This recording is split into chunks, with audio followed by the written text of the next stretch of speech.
Hadis yang diriwayatkan Imam Tirmizi, hadis yang qudsi, qasamtu salata baini wa baina abdi nisfain, aku telah membagikan salat antaraku dan hambaku. Ini Allah yang sedang bicara di hadis qudsi itu. Berarti salah satu nama suratul Fatihah as-salah namanya. Kenapa dinamakan as-salah? Karena tidak sah salat kita tanpa suratul Fatihah.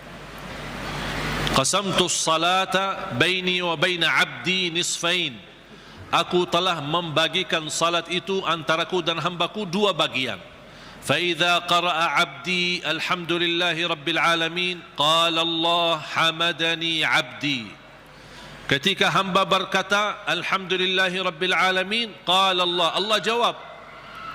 Cuba bayangkan jemaah sekalian, setiap satu ayat dari suratul Fatihah kita baca, Allah jawab kita. Makanya layaknya adab yang sempurna, jangan sambungkan suratul Fatihah. Allah jawab, kita hayati jawaban Allah subhanahu wa ta'ala. Alhamdulillahi rabbil alamin, Allah menjawab, hambaku telah memujiku. Alhamdulillahi rabbil alamin. Qala Allah hamadani abdi, hambaku telah memujiku. Ar-Rahmanir Rahim, qala Allah majjadani abdi, hambaku telah mengagungkanku. Malik yaumiddin, qala Allah athna alayya abdi, hambaku telah memuliakanku. Allah jawab setiap ayat. Iyyaka na'budu wa iyyaka nasta'in, Allah jawab, ini antaraku dan hambaku.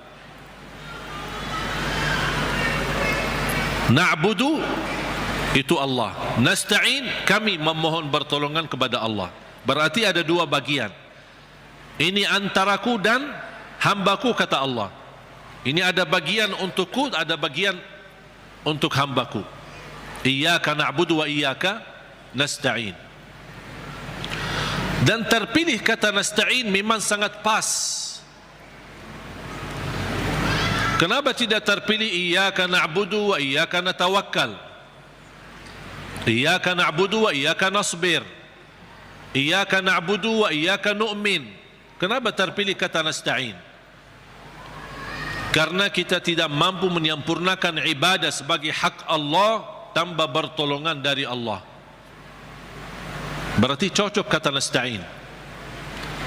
Imam Ibnul Qayyim membuat satu buku gara-gara kalimat ini, Iyyaka na'budu wa iyyaka nasta'in. Bukunya 2 jilid, lebih dari 400 halaman. Hanya membahas Iyyaka na'budu wa iyyaka nasta'in. Madarijus salikin fi manazili iyyaka na'budu wa iyyaka nasta'in. Sudah ada dalam bahasa Indonesia. Atau silahkan, kalau keberatan membeli bukunya mungkin mahal, bisa anda download di Google, Syekh Google. Buka nama bukunya Madarijus Salikin fi Manazili Iyyaka Na'budu wa Iyyaka Nasta'in.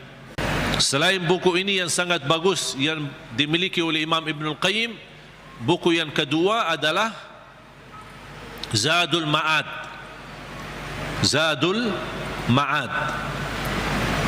Kata guru saya, fantasnya dan layaknya setiap orang Muslim menyimpan buku ini di samping tidurnya, di tempat tidurnya. Sebelum mau tidur, baca walaupun 1 halaman dari buku itu. Kenapa? Karena buku Zadul Ma'ad termasuk buku yang terbagus membahas ibadah-ibadah dan sehari-hari Nabi Muhammad. Dan kita bisa terapkan setiap hari. Ini baca amalannya apa, ini baca amalannya apa. Gimana tidurnya Rasul, gimana ibadahnya Rasul, gimana zikirnya Rasul, gimana makanannya Rasul, gimana perginya dan jalannya Rasul. Itu semua dibahas dalam buku itu, Zadul Ma'ad. Silakan buka di Google juga. Banyak Syekh Google hebat itu, semua ada. Karya Imam Ibnul Qayyim. Kalau anda bisa beli 2 buku ini atau bisa download di internet, itu sangat bagus. Sudah ada dalam bahasa Indonesia. Iyyaka na'budu wa iyyaka nasta'in. Qala Allah, ini antaraku dan hambaku, dan apapun yang hambaku minta aku berikan. Juga bagaimana jawaban Allah? Iyyaka na'budu wa iyyaka nasta'in, ini antaraku dan hambaku, apapun hambaku meminta aku berikan. Habis itu apa yang diminta oleh hamba? Minta apa? Ihdinas siratal mustaqim. Tetap Allah masih jawab, ini untuk hambaku. Ihdinas siratal mustaqim. Siratal ladzina an'amta alaihim. Allah jawab, ini untuk hambaku. Ghairil maghdubi alaihim waladdallin. Ini untuk hambaku. Artinya Allah kabulkan doanya, karena ini doa. Makanya kita tutupi amin. Apa arti amin? Allahumma stajib, ya Allah mohon diterima. Itu makna amin. Mohon ya Allah, terima permohonan kami. Allah menjawab, ini untuk hambaku. Artinya Allah jawab dan kabulkan doa kita. Makanya ketika kita baca Al-Fatihah, kita merasakan berdialog dengan Allah. Dan suratul Fatihah, dua macam doa ada di dalamnya. Ada dua macam doa. Doa ibadah dan doa masalah. Bukan masalah ya. Masalah. Doa ibadah dan doa masalah. Apa beda doa ibadah sama doa masalah? Ini ada dua macam doa, dan dua-duanya ada di dalam suratul Fatihah. Doa ibadah yang isinya memuji Allah tanpa meminta. Doa ibadah memuji Allah tanpa meminta, tidak ada permintaan. Contoh, Alhamdulillahi Rabbil Alamin. Apa permintaannya? Tidak ada. Cuman artinya apa? Memuji Allah. Segala puji bagimu ya Allah. Dan tidak ada kata yang terindah daripada kata Alhamdu,